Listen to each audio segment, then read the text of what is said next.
నమస్తే. నేను ప్రస్తుతం యూఎస్‌లో ఉన్నాను. మీ అందరికి కూడా తెలుసని అనుకుంటున్నాను. ఈరోజు 'ఓజీ' చిత్రం గురించి నా అభిప్రాయాన్ని మీతో చెప్పాలనే ఉద్దేశంతో మీ ముందుకొచ్చాను. 'ఓజీ' చిత్రం రిలీజ్ అయ్యి 24 గంటలైంది. థియేటర్‌లో ప్రేక్షకులు చిత్రాన్ని చూశారు. తమ అభిప్రాయాన్ని కూడా స్పష్టంగా వ్యక్తం చేశారు. అయినా కూడా నా అభిప్రాయాన్ని వ్యక్తం చేయవలసినటువంటి అవసరం దీనిలో ఉంది. ఎందుకంటే పవన్ కళ్యాణ్ గారు నటించినటువంటి చిత్రాల మీద నేను ముందుగానే నా అభిప్రాయం వ్యక్తం చేస్తున్నాను. అభిప్రాయం అనడం కంటే నా కోరికను వ్యక్తం చేస్తున్నాను. ముఖ్యంగా 'హరిహర వీరమల్లు', 'ఓజీ' ఈ 2 చిత్రాలు కూడా చాలా అద్భుతంగా ఆడాలని, మంచి పేరు పవన్ కళ్యాణ్ గారికి తీసుకురావాలని, దానితో పాటు నిర్మాతలకు మంచి కనకవర్షం కురిపించాలని నేను అభిప్రాయపడ్డాను. ఈ అభిప్రాయాన్ని నేను ట్విట్టర్ ద్వారాను, నా యూట్యూబ్ ద్వారాను వ్యక్తం చేయడంతో చాలామంది దీన్ని ఏదో హాస్యాస్పదంగా నేను మాట్లాడుతున్నానని చాలామంది అనుకున్నారు. అది తప్పు అభిప్రాయం అని నేను ఈ సందర్భంగా మనవి చేస్తున్నాను. అఫ్కోర్స్ పవన్ కళ్యాణ్ గారు మా రాజకీయ ప్రత్యర్థి. మా రాజకీయ ప్రత్యర్థి అయినంత మాత్రాన ఆయన ప్రధానమైనటువంటి వృత్తి ఇంతకుముందు సినిమాలు, హీరోగా యాక్ట్ చేయటం. సరే, అఫ్కోర్స్ ఇప్పుడు రాజకీయాల్లోకి వచ్చారు, ఉప ముఖ్యమంత్రి అయ్యారు, అది వేరే అంశం. ఆయన ప్రధాన వృత్తి మీద దెబ్బ తగలాలని, ఆ వృత్తిలో ఆయన విజయం సాధించకూడదని కోరుకోవడం సమంజసం కాదనేది నా అభిప్రాయం. వారు నటించినటువంటి చిత్రాలు బ్రహ్మాండంగా ఆడాలని మా రాజకీయ ప్రత్యర్థి అయినా మేము కోరుకోవాలి అనేది నా ఫిలాసఫీ. దీన్ని కొంతమంది వ్యతిరేకించవచ్చు.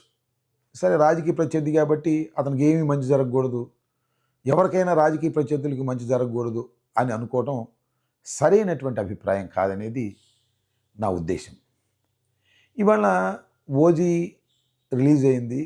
కానీ దురదృష్టం ఏంటంటే నేను ఏదైతే కోరుకున్నానో ఆ రకంగా 'ఓజీ' ప్రజాదరణ పొందలేకపోయింది.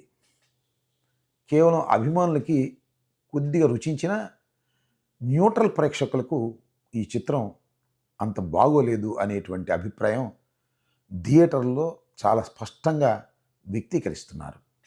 అంటే ఈ సినిమా అనుకున్నంత స్థాయిలో విజయం సాధించలేకపోయిందనేది నిర్మోహమాటంగా చెప్పదలుచుకున్నాను. సరే, ఇలా చెప్పగానే రేపు పొద్దున్నే జన సైనికులు కానీ, పవన్ కళ్యాణ్ గారి వీరాభిమానులు కానీ నేనేదో రాజకీయ కక్షతో ఈ మాట చెప్పానని వారు అంటారు. అంతం వారి మూర్ఖత్వానికి సంబంధించినటువంటి అంశం తప్ప మరొకటి కాదు.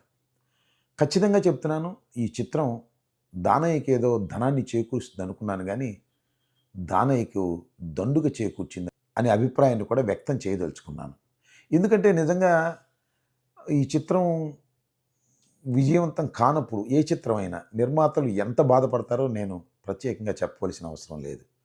అయినా వాస్తవాన్ని చెప్పుకోకుండా కప్పిపుచ్చి మీ సినిమా అద్భుతంగా ఉంది, అమోఘంగా ఉంది అని డప్పాలు చెప్పటం అనేది సరైనటువంటి అంశం కాదు. అట్లా చెప్పేవాళ్ళు ఉంటారు. ఎవరు కూడా ధైర్యంగా వెళ్ళి మీ సినిమా ఫ్లాప్ అయిపోయిందండి అని ఎవరు పవన్ కళ్యాణ్ గారికో, లేకపోతే బాలకృష్ణ గారికో, చిరంజీవి గారికో చెప్పేటటువంటి సాహసం మొదటి 2-3 రోజుల్లో చేయరు.